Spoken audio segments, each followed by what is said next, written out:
Bonjour, aujourd'hui on va parler de AirTag, ces petites pastilles ici, et la possibilité de pouvoir le mettre sur une caméra, éventuellement, de façon discrète ou pas, et qui permettent de géolocaliser donc vos caméras si vous les louez, si vous les prêtez, si elles partent voilà, sans vous. Eh bien, on va voir comment cela est possible, et surtout pour éviter de se la faire piquer. Tout de suite après le générique.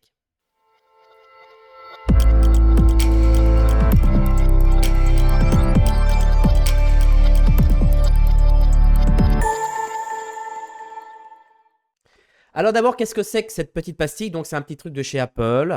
Ça coûte 35 euros. Et voilà, vous pouvez en avoir même 4 pour 104 euros.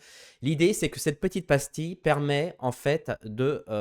alors traquer, c'est un peu grossier, mais ça permet en tout cas de géolocaliser vos affaires. Donc vos clés, votre portefeuille, votre sacoche, votre valise. Alors il paraît qu'il y en a pas mal maintenant qui les mettent carrément dans leur valise avant qu'ils ça parte en soute.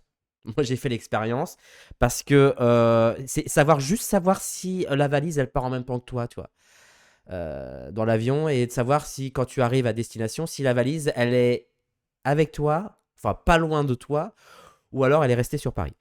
Donc, les gens, beaucoup en mettent dans leur valise, et ce qui pose énormément de problèmes par rapport au service qui s'occupe des bagages, puisque du coup, les affaires sont traquées.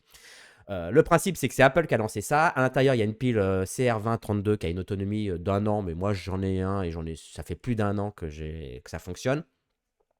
Ça ne communique uniquement par Bluetooth. C'est-à-dire qu'il n'y a pas de liaison GPS, connexion 4G, etc., etc. C'est uniquement par Bluetooth. Et ça se sert aussi des appareils Apple tels que les iPhones, les Apple Watch, les iPads, pour pouvoir se servir comme relais et de pouvoir se positionner. Bien évidemment, ça utilise en fin de compte tous les appareils et pas seulement le vôtre ou les vôtres, puisque si par exemple je me balade avec mes clés, je positionne ça dans un petit porte-clés, vous voyez, c'est assez sympa, je me positionne ça dans mes clés, et si que je me balade dans la rue, eh bien ce petit appareil va se connecter avec les autres iPhones qui sont dans les environs, des gens qui me croisent, etc. Évidemment, de façon très transparente, invisible. Et il va se servir des différents points relais pour pouvoir se localiser si je n'ai pas, moi, mon iPhone avec moi.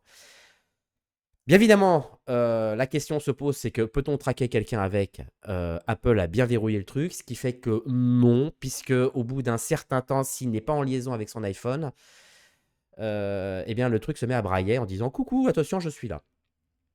Du coup, je me pose la question si réellement ça peut fonctionner. Donc, ces petits trucs permettent donc de géolocaliser les objets.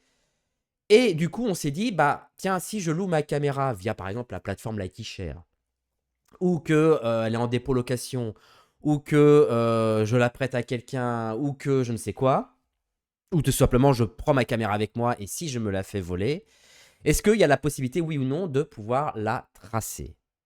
Alors, mis à part, évidemment, acheter le petit AirTag, il y a la possibilité d'acheter, par exemple, sur ce site, des caches de frontal, d'objectif frontal, qui permet en fait de planquer à l'intérieur le petit AirTag de façon très discrète. Donc, il y a ce site-là qui vous les propose en version PL, EF, RF et monture E pour la modique somme de 45 $. C'est quand même assez cher. Sinon, vous avez ce site-là qui vous en présente. Alors, eux, ils font des caches d'objectifs arrière, avant, etc. Des trucs un peu mignons, quoi, customisables. Et vous avez ici, eh bien, justement, vous avez la possibilité d'avoir des caches où on va pouvoir planquer à l'intérieur le fameux petit AirTag, ici.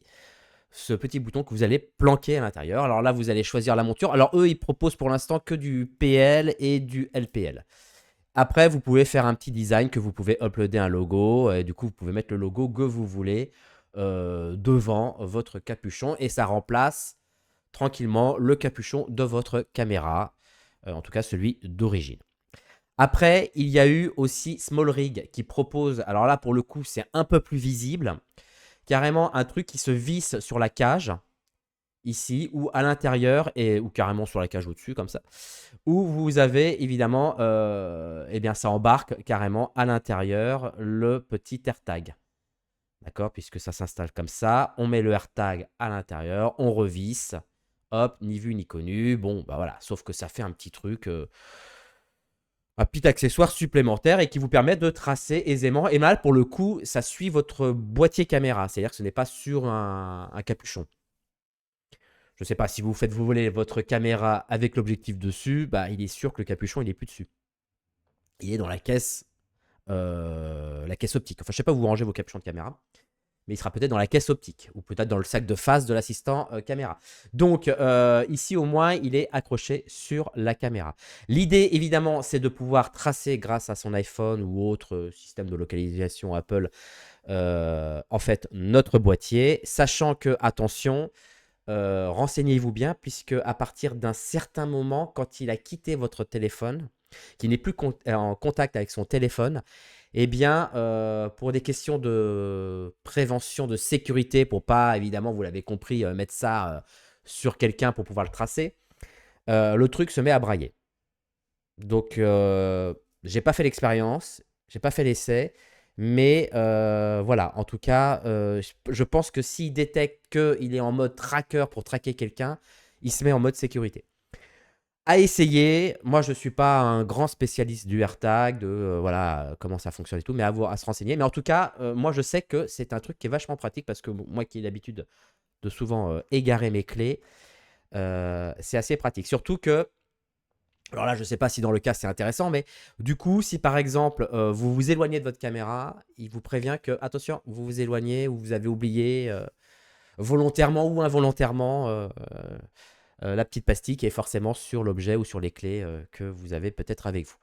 Donc voilà. Évidemment, je vous mets les liens en description. Regardez si ça vous intéresse. En tout cas, c'est une possibilité d'éviter peut-être de se faire enfin, que vos objets, votre caméra disparaissent. C'est peut-être plus intéressant que ça soit lié à la caméra que placé au fin fond du fly case ou de la housse. Voilà, si vous faites voler uniquement la caméra. Voilà, c'est tout pour aujourd'hui. Merci de vous abonner, de vous liker. N'oubliez pas, vous avez Miziflix et vous avez le site maintenant miziflix.tv où vous avez tout qui est organisé, rangé dans des tiroirs. Ça vous permet notamment de vous y retrouver parmi la plus de centaines de vidéos qui se trouvent sur Miziflix. À très vite, merci, bonnes vacances peut-être et à bientôt, ciao.